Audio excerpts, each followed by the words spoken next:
Hi friends, അസ്സാം വലൈക്കും. Welcome back to my channel. പഴുത്ത പഴം കൊണ്ട് എല്ലാവർക്കും ഇഷ്ടപ്പെടുന്ന ഉന്നക്കായാണ് ഇന്ന് റെഡിയാക്കാൻ പോകുന്നത്. ആദ്യം നേന്ത്രപ്പഴം ഏകദേശം 20 മിനിറ്റ് വേവിച്ചെടുക്കുക. നേന്ത്രപ്പഴം എടുക്കുമ്പോൾ ഓവർ പഴുക്കാത്ത പഴം എടുക്കാൻ ശ്രദ്ധിക്കണം. തൊലി കളഞ്ഞ് ചൂടുള്ളപ്പോൾ തന്നെ പഴം നന്നായിട്ട് മാഷ് ചെയ്ത് വെക്കുക.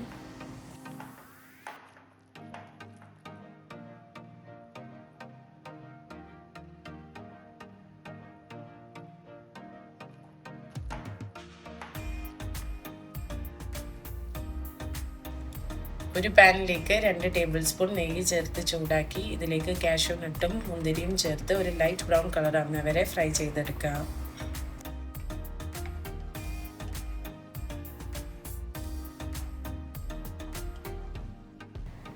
ഇനി ഇതിലേക്ക് തേങ്ങ ചിരകിയത് ചേർത്തിട്ട് നന്നായിട്ട് മിക്സ് ചെയ്യാം.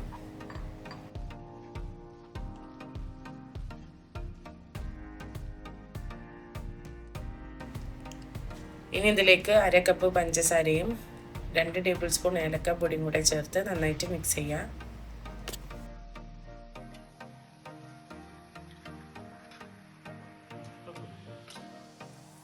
ഇനി തേങ്ങ ഒന്ന് സൈഡിലേക്ക് മാറ്റി 2 മുട്ട പൊട്ടിച്ച് ഒന്ന് സ്ക്രാമ്പിൾ ചെയ്തെടുക്കുക. എന്നിട്ട് തേങ്ങയുമായിട്ട് നന്നായിട്ട് മിക്സ് ചെയ്തെടുക്കുക.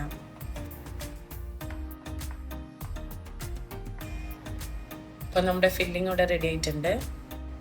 ഇനി കയ്യിൽ കുറച്ച് എണ്ണ പുരട്ടി മാഷ് ചെയ്ത് വെച്ച പഴത്തിൽ നിന്നും ഒരു ചെറിയ ഉരുള എടുത്ത് കയ്യിൽ വെച്ചൊന്ന് പരത്തിയെടുക്കുക. ഇതിൻ്റെ നടുവിൽ 1 ടേബിൾ സ്പൂൺ ഫില്ലിങ് വെക്കുക.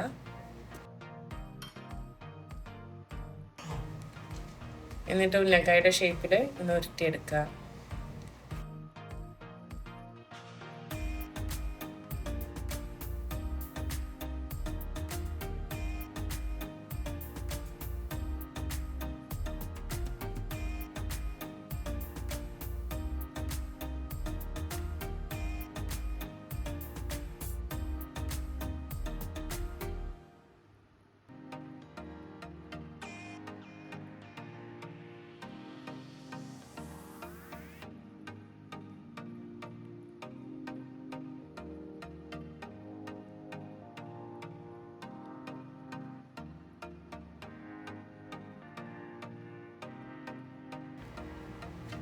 ഇതുപോലെ ബാക്കിയുള്ള ഉന്നക്കായകളും റെഡിയാക്കി വെക്കുക.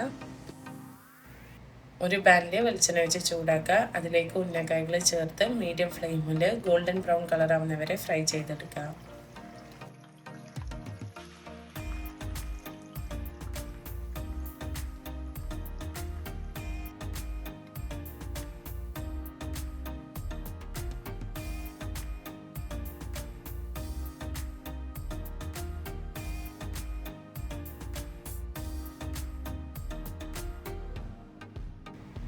അപ്പോൾ നല്ല ടേസ്റ്റി ആയിട്ടുള്ള ഉന്നക്കായ ഇവിടെ റെഡിയാണ്.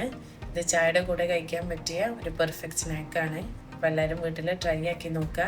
ഈ റെസിപ്പി ഇഷ്ടമായിട്ടുണ്ടെങ്കിൽ ലൈക്ക് ചെയ്യുക, ഷെയർ ചെയ്യുക, സബ്സ്ക്രൈബ് ചെയ്യുക. നെക്സ്റ്റ് റെസിപ്പി ആയിട്ട് കാണാം. Thanks for watching.